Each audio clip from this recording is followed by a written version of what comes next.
my dear friends. Today is our parents' meeting after the honor examination. The parents' meeting is considered as the interaction between parents and teachers. First of all, I heartily welcome all parents and teachers to the Class 10th PTA meeting. The meeting includes a program that appreciates class toppers and discuss several important topics. This is a meeting not to blame anyone but to improve our low voice. So once again, I warmly welcome everyone to this meeting. Thank you. Have a nice day.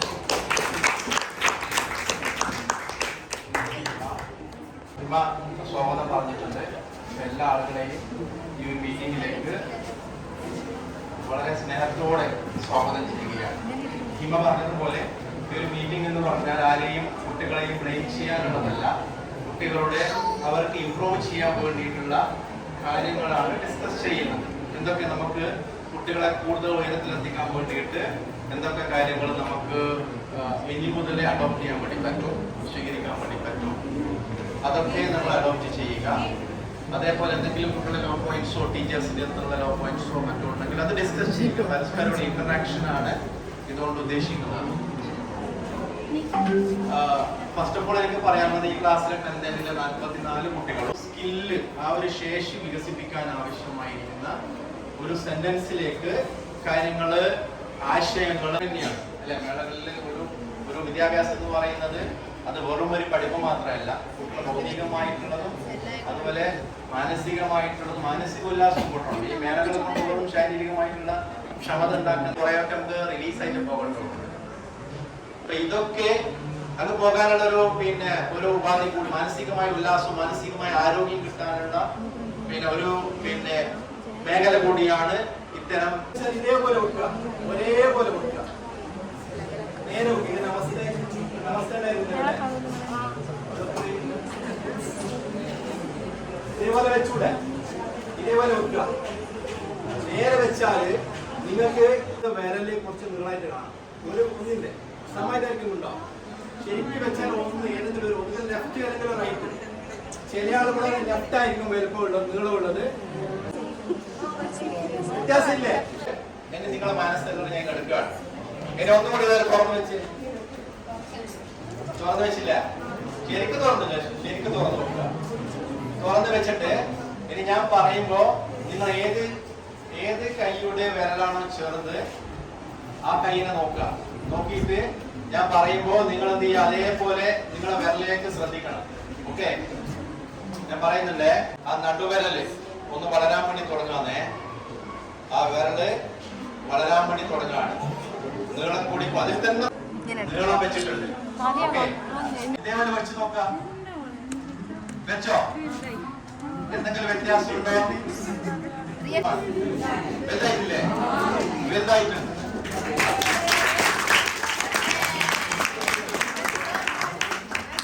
Opposite കൈയിലേക്ക് കൈ വളരുന്നതായിട്ട് സങ്കല്പിക്കുകയും കൈ വളർന്നിട്ടുണ്ടാവും. നിങ്ങളെ തോന്നലാണ് കിടന്നതാണ്. ആ തോന്നൽ കൂടി നീളം കൂടിയതാണ്. Okay, ഇതുപോലെ നമ്മളെ മനസ്സ് നിങ്ങൾക്ക് പഠിക്കാൻ ഒരു പട്ടി ഒരു ചെറിയൊരു ഗ്ലാസിന്റെ കൂട്ടിലേക്ക് ചുറ്റും ഗ്ലാസ്. നിങ്ങൾ ഷോപ്പിലൊക്കെ പോയാൽ ഡ്രസ്സൊക്കെ ഫിറ്റ് ആണെന്ന് നോക്കാൻ വേണ്ടി ഡ്രസ്സിംഗ് നമുക്ക് കാര്യമില്ലേ, അതുപോലെ റൂമിലേക്ക് ഒരു പട്ടി കയറി. പട്ടി കാര്യം നോക്കുമ്പോ കുറെ പട്ടികൾ, ചുറ്റും കുറെ പട്ടികൾ. അപ്പൊ ഈ ഒരു പട്ടിക്ക് ഭയങ്കര ഒരു ആകാംക്ഷയായി. പട്ടി വെറുതെ പോയിട്ട് എന്ത് ചെയ്തു, ആ ഗ്ലാസ്സിലെ പട്ടീനെ തൊട്ടു. ഇപ്പൊ എന്ത് ചെയ്തു, ആ ഗ്ലാസ്സിലുള്ള എല്ലാ പട്ടികളും ഈ പട്ടിയെ തൊട്ടതായിട്ട് തോന്നി അല്ലേ. അപ്പൊ ഇതെല്ലാം രസമായി കളിക്കുകയും മാന്ത്രികയൊക്കെ ഇങ്ങനെ അങ്ങോട്ടും ഇങ്ങോട്ടും കളിച്ചു. അപ്പൊ ഈ പട്ടി കളിക്കുന്നത് പോലെ ഈ ചുറ്റോടെ എല്ലാ പട്ടികളും കളിക്കും. ഭയങ്കര രസമായിട്ട് തോന്നി. അപ്പൊ കുറെ സമയം ഈ പട്ടി ഇതിലൊക്കെ കളിച്ചു. വളരെ സന്തോഷവാനായിട്ട് ആ കൂട്ടിൽ നിന്നും ആ ഗ്ലാസിന്റെ കൂട്ടിൽ നിന്നും പുറത്തിറങ്ങി. അപ്പൊ ഈ പട്ടി വിചാരിക്കാണ്, എത്ര നല്ല ലോകമാണിത് അല്ലെ. എന്നെ പോലെ കുറെ സമയം ചിരിച്ചു കളിക്കുകയൊക്കെ ചെയ്ത് ഉള്ള ഒരുപാട് പട്ടികളുള്ള ലോകമാണെന്നുള്ള ഒരു ചിന്ത ആ പട്ടിക്ക് വന്നു. ഓക്കെ, ഇനി കുറച്ച് സമയത്ത് വേറൊരു പട്ടി എന്ത് ചെയ്തു, ഈ ഒരു ക്ലാസ്സിൽ കയറി. അത് കുറച്ച് ദേഷ്യമുള്ള പട്ടിയായിരുന്നു. അങ്ങനെ പട്ടികൾ വ്യത്യാസം ഉണ്ടാവും. ചില ക്രൂരമായിട്ടുള്ള പട്ടികൾ ഉണ്ടാവും അല്ലേ. ആ ക്ലാസ്സിൽ കൂട്ടിലേക്ക് കയറിയപ്പോ ചുറ്റും നോക്കുമ്പോ വരക്കാണ്. അങ്ങനെ എന്ത് ചെയ്ത് അങ്ങോട്ടും ഇങ്ങോട്ടും ഫൈറ്റായി. ഇതിനുള്ളത്. പട്ടിക്കറിയില്ലല്ലോ, ഇത് ഗ്ലാസ് തന്നെ തന്നെയാണ് കാണുന്നത്. കുറെ എന്ത് ചെയ്തു, ഇതേപോലെ അങ്ങോട്ടും ഇങ്ങോട്ടും ഫൈറ്റിംഗ് കഴിഞ്ഞിട്ട് ആ പട്ടി പുറത്തു വന്നതാണ്. എന്നിട്ട് ആ പട്ടി പറയാണ്, എന്തൊരു ക്രൂരമായ ലോകമാണ്, ഒരുപാട് ദേഷ്യക്കാരുള്ള ഒരു ലോകമാണ് ഈ ഒരു ലോകം. രണ്ടും രണ്ട് കാഴ്ചപ്പാട് അല്ലെ? നിങ്ങൾക്ക് എന്താണ് ഈ ഒരു ചെറിയൊരു കഥ എന്താ മനസ്സിലാക്കുന്നത്? എന്താണ് നമ്മള് എങ്ങനെയാണ്, ആരെ കൂടിയാണ് നമ്മൾ കൂടുന്നത്? സന്തോഷമുള്ള ആളെ കൂടിയാണെങ്കിൽ നമുക്ക് എന്തായിരിക്കും? സന്തോഷമായി.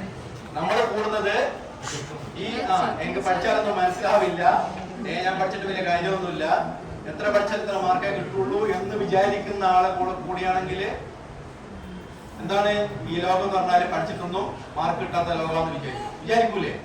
വിചാരിക്കും. അതുകൊണ്ട് നിങ്ങൾ എന്ത് ചെയ്യണം? ആരെ കൂടെയാ കൂടേണ്ടത്?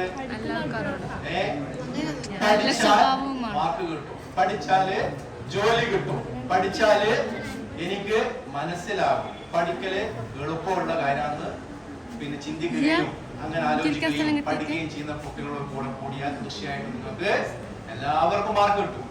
മനസ്സിലായില്ലേ? നിങ്ങളുടെ ഈ ഒരു വീട് കണ്ടോ? ഇവിടെ ഇവിടെ വൈറ്റ് കാണുന്നില്ലേ? ചെറിയൊരു വീടാണ്. ആ വീടിന്റെ നേരെ ഫ്രണ്ടിൽ ഒരു ബോർഡ് കാണും. ബോർഡ് കണ്ടിട്ടുണ്ടോ? അവിടെ ഫ്രണ്ടിൽ ബോർഡ് ഉണ്ട്. ആ ബോർഡിന്റെ മുകളിൽ എഴുതിയിട്ടുണ്ട് ഡോക്ടർ എന്ന് പറഞ്ഞിട്ട് 2 പെൺകുട്ടികളുടെ പേര് എഴുതിയിട്ടുണ്ട്. ഈ ചെറിയ വീട്ടിൽ 2 ഡോക്ടേഴ്സ്, അവിടെ പഠിച്ച 2 കുട്ടികളാണ്. അവർ എൻട്രൻസ് എഴുതിയിട്ട് all India medical science AIIMS പഠിച്ച 2 മക്കളാണ്. ഇവിടുത്തെ മുസ്തഫക്കാരുടെ മക്കൾ. ഓക്കെ, ഇത് നമ്മുടെ ചുറ്റുപാട്ടത്തുനിന്ന് നമ്മുടെ ഈ സ്കൂളിൽ പഠിച്ചു പോയിരിക്കുന്ന കുട്ടികളാണ്. മനസ്സിലായി? എന്ന് പറഞ്ഞാല് നമുക്ക് പഠിച്ചാൽ നമുക്ക് എന്ത് ചെയ്യും? എയിംസ് പഠിക്കാൻ വേണ്ടി പറ്റൂലേ? ഇതേ എൻവയോൺമെന്റ് 10ാം ക്ലാസ് 8, 9, 10 ഒക്കെ ഇവിടെ പഠിച്ചു പോയ കുട്ടികളായിരുന്നു. ഒരു ബേസ്, 10ാം ക്ലാസ്സിലുള്ള വിദ്യാഭ്യാസം എന്ന് പറയുന്നത് എല്ലാത്തിന്റെയും ഒരു ബേസ് കിട്ടുന്ന ഒരു സ്ഥാപനങ്ങളാണ് ഹൈസ്കൂളുകൾ. പിന്നീട് അവിടെ നിന്നാണ് ഇതിന്റെ അടിസ്ഥാനത്തിലാണ് പിന്നെ പോയിക്കൊണ്ടേയിരിക്കുന്നത്. അപ്പോ പഠിച്ചാൽ മാർക്ക് കിട്ടും, അല്ലെങ്കിൽ നിങ്ങൾക്ക് എൻട്രൻസ് കിട്ടും സംശയം ഉണ്ടോ? ഇല്ല. എല്ലാം നീ ഒരു പോസിറ്റീവായിട്ട് എടുക്കാൻ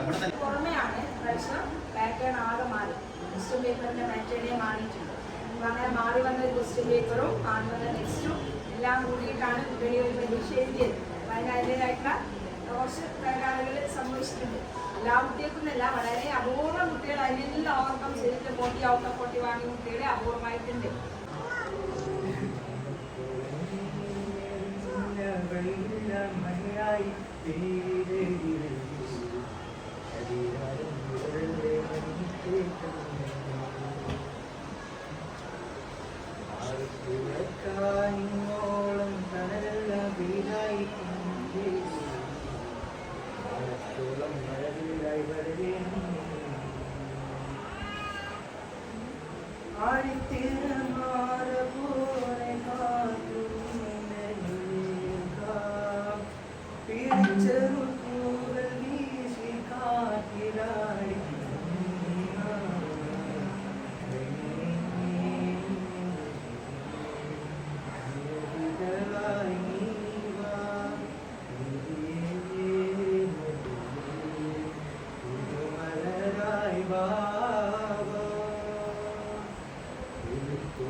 പല ഡിമോട്ടിവേറ്റ് ചെയ്യുന്ന പല കാര്യങ്ങളുണ്ടാവും, നിങ്ങളെ നിരുത്സാഹപ്പെടുത്തുന്ന പല കാര്യങ്ങളുണ്ടാവും.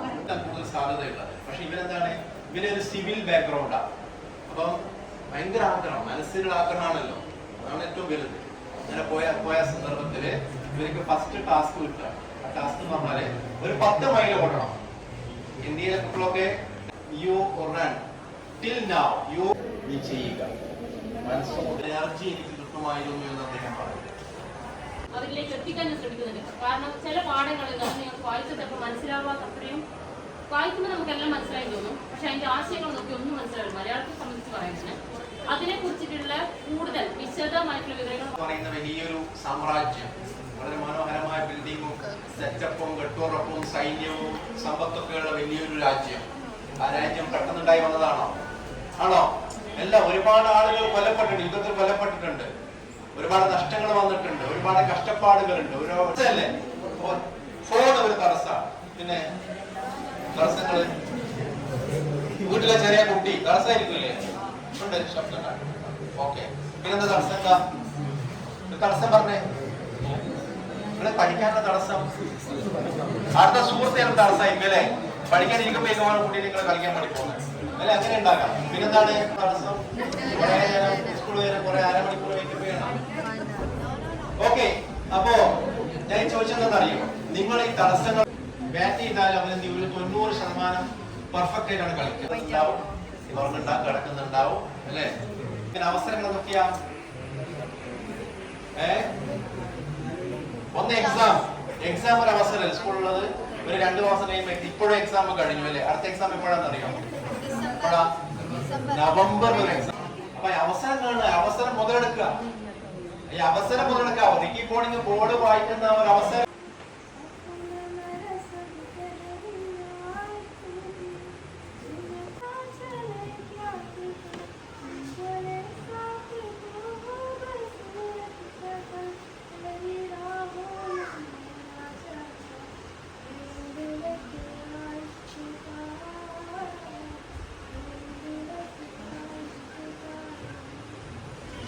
സർജി പൂക്കാൻ പറ്റുമോ?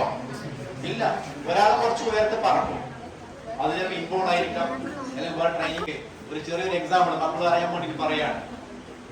വളരെ വളരെ നിങ്ങൾ അറിയേണ്ട ഒരു എക്സാമ്പിൾ ആണ് പറയുന്നത്. എക്സാമിൽ കോമ്പറ്റീറ്റീവ് എക്സാമിൽ നന്നായിട്ട് ഈ നല്ലൊരു അറിവ് നല്ലൊരു ബേസ് എനിക്ക് കിട്ടിയിട്ടുണ്ട്. എനിക്ക് ഏത് എക്സാം എഴുതാൻ വേണ്ടി പറ്റും എന്നുള്ള ഒരു ഉറച്ച വിശ്വാസം ഒരു C മാർക്ക് ഉൾപ്പെടെ നൽകിയിരിക്കുന്നത്. അറിയാലോ, അത് Tന്റെ മാർക്കല്ല. C മാർക്ക് എന്ന് പറഞ്ഞാൽ ഇവരെ ക്ലാസ്സിലെ പെർഫോമൻസ്, ഇവരെ നോട്ട്, ഇവരെ മാപ്പ്, ഇവരെന്തൊക്കെ വർക്ക് ചെയ്യുന്നുണ്ടോ, അതായത് അടുത്ത എക്സാമിന് അടുത്ത നമ്മളിപ്പോ അക്കാദമിക്കായിട്ടുള്ള കാര്യങ്ങളൊക്കെ ടീച്ചേഴ്സും പറഞ്ഞു.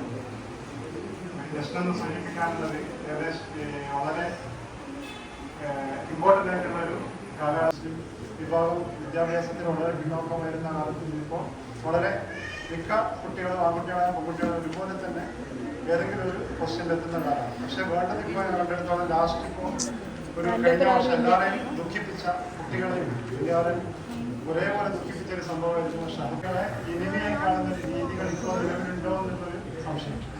കാരണം ആദ്യം 8ാം ക്ലാസ്സിൽ ഒന്നിച്ച് പഠിച്ചു, പിന്നെ 9ലെത്തുമ്പോൾ വേറെ ഡിവിഷനിലായാൽ അവർ തമ്മിൽ സമർപ്പണയില്ല.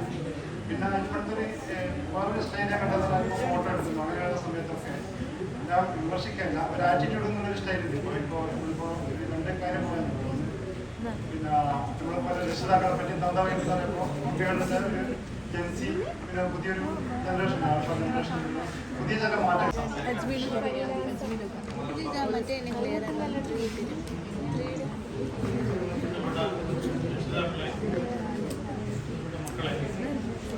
എനിക്ക് വിദ്യാർത്ഥി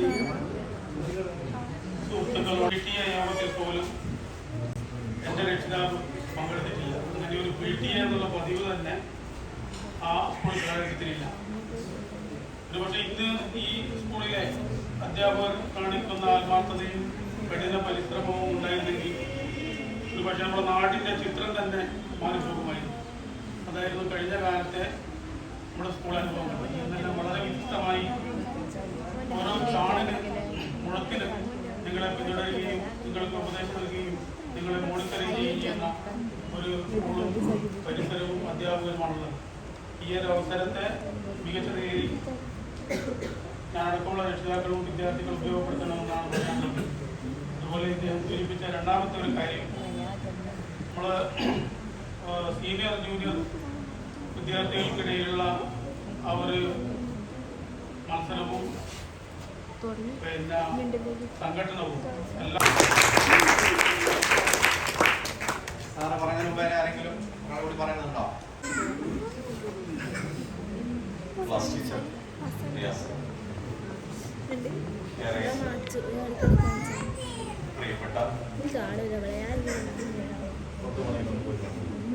ഏറെ പ്രിയപ്പെട്ട രക്ഷിതാക്കളെ, ഇതിലേറെ സ്നേഹം നിറഞ്ഞ വിദ്യാർത്ഥികൾ, നമ്മുടെ ഓണപരീക്ഷ കഴിഞ്ഞുള്ള ഒരു വിലയിരുത്തലാണ് നമ്മളുള്ളത്. നമ്മുടെ സ്കൂൾ തുറന്ന് ജൂൺ, ജൂലൈ, ആഗസ്റ്റ്, സെപ്റ്റംബർ പകുതിയോടുകൂടി ആയിട്ടിരിക്കുകയാണ്. 3.5 മാസമായി കഴിഞ്ഞിരിക്കുകയാണ്. ഇനി ഒരു 5.5 മാസമാണ് നമ്മുടെ സ്കൂള്. 5.5 മാസമാണ് സ്കൂളിൽ കാര്യമായിട്ട് നമ്മുടെ മക്കൾക്ക് പഠന കാലയളവ് ഉണ്ടാവുക. അതിനിടയിൽ നമ്മൾ ഇനി വരുന്ന അടുത്തൊരു പരീക്ഷ നവംബർ 15-നാണ്. അതായത് ജില്ലാ പഞ്ചായത്ത് നടത്തുന്ന 10ാം ക്ലാസ്സിലെ കുട്ടികൾക്കുള്ള പരീക്ഷ. അത് കഴിഞ്ഞാൽ ഡിസംബർ ആവുമ്പോഴേക്ക് നടത്തുന്ന ക്രിസ്മസ് പരീക്ഷ. അത് കഴിഞ്ഞാൽ ജനുവരിയിൽ നമ്മൾ നടത്താൻ ഉദ്ദേശിക്കുന്ന സീരീസ് പരീക്ഷ എന്ന് വെച്ച് കഴിഞ്ഞാൽ ഡെയിലി ഒരു എക്സാം. അങ്ങനെ 25 ദിവസം ഒരു പരീക്ഷയാണ്. സീരീസ് ടെസ്റ്റ് എന്നാണ് ഞാൻ വിളിക്കുക. അപ്പൊ അതോടൊപ്പം തന്നെ ഗവൺമെന്റ് തലത്തിലുള്ള IT പ്രാക്ടിക്കൽ പരീക്ഷ, IT മോഡൽ പരീക്ഷ, പിന്നെ മോഡൽ പരീക്ഷ, അങ്ങനെയുള്ള ഒരു ക്രമമായിട്ടാണ് ഇനിയുള്ള മാസങ്ങൾ പോവുക. അപ്പോൾ കുറച്ച് മേളയായിട്ട് ബന്ധപ്പെട്ട കുറച്ച് പ്രവർത്തനങ്ങൾ നടത്തും. ശാസ്ത്രമേള, കലാമേള, പിന്നെ സ്പോർട്സ്, അതുമായി ബന്ധപ്പെട്ട പ്രവർത്തനങ്ങൾ ഈ മാസവും അടുത്ത മാസം ആദ്യം നടത്താൻ പോവുകയാണ്. അപ്പൊ കുറച്ച് സമയം മോളിങ്ങോട്ട് ശ്രദ്ധിക്കട്ടോ.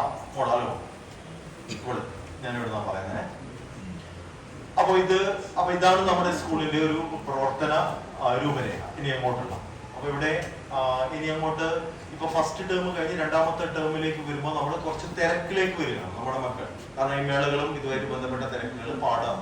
അതോടൊപ്പം തന്നെ പരമാവധി